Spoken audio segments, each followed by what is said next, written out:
Բարև ձեզ հայրենակիցներ, եթերում 02 հաղորդաշարի հերթական թողարկումն է։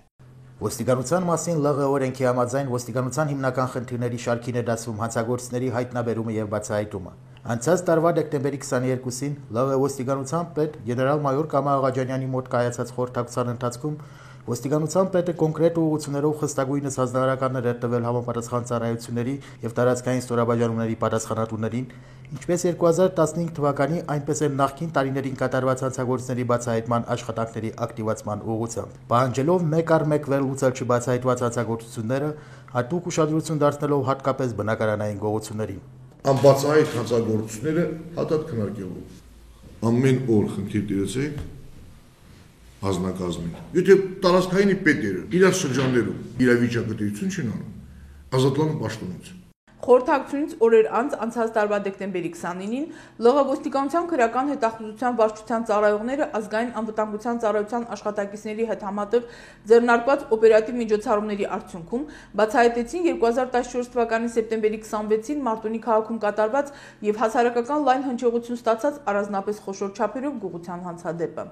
Հանցագործության կատարման կասկածանքով ոստիկանության շրջբաժին ներկայացվեց 1983 թվականին ծնված Մարտունի քաղաքի Ներսոն Ստեփանյան 26 առանձնատան բնակիչ նախկինում չդատված Նորայր Մկրտչյանը, ով փաստերի ճնշման ներքո ստիպված էր խոստովանել հանցագործության մանրամասները։ 2014 թվականի սեպտեմբերի 26-ին ժամը 21:00-ի սահմաններում շահադիտական դրդումներից ելնելով ուրիշի գույքը գաղտնի հափշտակելու նպատակով օգտվելով տան բնակիչների կողմից տնից բացակայելու հանգամանքից տան չկողպած պատոհանով ապօրինի մուտք է գործել Մարտունի քաղաքի Ավանեսյան 3 հասցեում տեղակայված Գայանե Արմենի Սաղյանին պատկանող առանձնատուն եւ Ննջասենյակի պահարանից գաղտնի հափշտակել վերջինիս պատկանող 9200 ԱՄՆ դոլար, 800 եվրո, 7 միլիոն ՀՀ դրամ գումար եւ 164,000 ՀՀ դրամ ընդհանուր արժողության թվով 2 կտոր ոսկյա զարդեր, պատճառելով վերջինիս առանձնապես խոշոր չափերի նյութական վնաս։ Ահա թե ինչպես է բացատրում իր արարքը մեր տեսանյութի հերոսը։ Խելապարքյուրում տոկոսավ երկալայց գրեշմնել փակեմ դրբզանաշան տերում տոասես շարալ նյումտալ վերպեցուրցենտան վեր ռամտա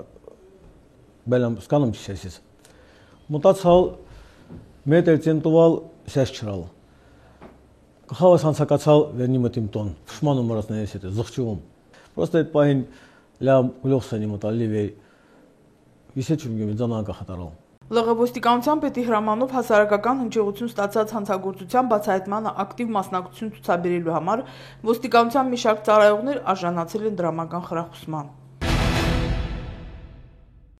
Ուշադրություն, ոստիկանության Ստեփանակերտի քաղաքային վարչության կողմից որպես անհայտ կորած որոնվում է 1996 թվականին ծնված Ստեփանակերտ քաղաքի Ենիկալոպով փողոցի 5 տան բնակիչ Դավիթ Ռաֆայելի Եսայանը, ով 2015 թվականի դեկտեմբերի 30-ին ժամը 12-ի սահմաններում տնից դուրս է եկել եւ մինչեւ օրս նրա գտնվելու վայրը հայտնի չէ։ Դավիթ Եսայանի հասակը 1.65 մետր, նիհարավուն կազմվածքի, ձախ դաստակի վրա արկա է խաչի տեսքով դաջվածք, հաշվառված է հոգեթմրաբանական դիսպանսերում։ Հակին եղել է սև գույնի ձմեռային վերարկու, մոխրագույն ջինսե տաբատ եւ սև ճտկակոշիկներ։ Դավիթ Եսայանի վերաբերյալ տեղեկություններ ունեցողներին խնդրում ենք դիմել ոստիկանության մոտակա տարածքային ստորաբաժանում կամ զանգահարել 102 047 94 0702 047 94 16 96 հեռախոսահամարներով։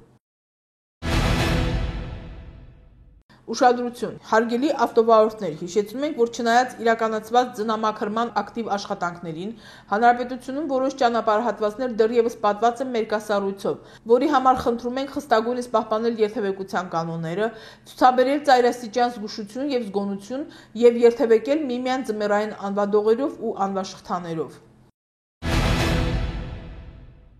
Իսկ այժմ ձեր ուշադրությանն եք ներկայացնում հանրապետության տարածքի օպերատիվ իրավիճակի վերաբերյալ համառոտ տեղեկությունները։ ԼՂ ոստիկանության կողմից տոնական եւ հետտոնական օրերին իրականացված ուժեղացված ծառայության արդյունքում 50 թվականի հունվարի 1-ից մինչև հունվարի 6 նկատ ժամանակահատվածում մարմնական վնասվածքի առաջացմամբ հանրապետության տարածքում ճանապարհատրանսպորտային պատահարներ չեն արձանագրվել։ Նույն ժամանակահատվածում հանրապետության տարածքում արձանագրվել է մարմնական վնասվածք հասցնելու 2 եւ գույքը դիտավորության վնասելու 1 հանցագործության դեպք։ Իրականացված օպերատիվ հետախուզական եւ քննչական աշխատանքների շնորհիվ բոլոր դեպքերով հանցագործներ կատարած անձինք հայտնաբերվել են։ Ոստիկանության տարածքային ստորաբաժանումների հերթապահ մասերում արձանագրվել է 57 ահազանգ։ որոնցից 50-ը բուժ հաստատություններից ստացված կենցաղում ազգուշությամբ առաջացած վնասվածքների, 3-ը միայն նյութական վնասի հետևանքով ճանապարհատրանսպորտային պատահարների, իսկ մնացածը այլ բնույթի դեպքերի։ Բոլոր ահազանգերով անմիջապես դեպքի վայրեր է մեկնել ոստիկանության տարածքային ստորաբաժանումների օպերատիվ խմբերը եւ օրենքով սահմանված կարգով ընթացքավորել դրանք։ Ճանապարհային երթևեկության կանոնների խախտումներ կատարելու համար նշված ժամանակահատվածում վարչական պատասխանատվության են ենթարկվել տրանսպորտային միջոցների 40 վարորդներ, որոնցից 2-ը անստապ վիճակում, 17-ը սահմանված արագությունը գերազանցելու, 2-ը առանց վարորդական իրավունքի, իսկ մնացածը այլ կարգի խախտումներ կատարելու համար։ Մեր այսօրվա հաղորդումը մոտեցավ իր ավարտին։ Բարի նոց ձեզ։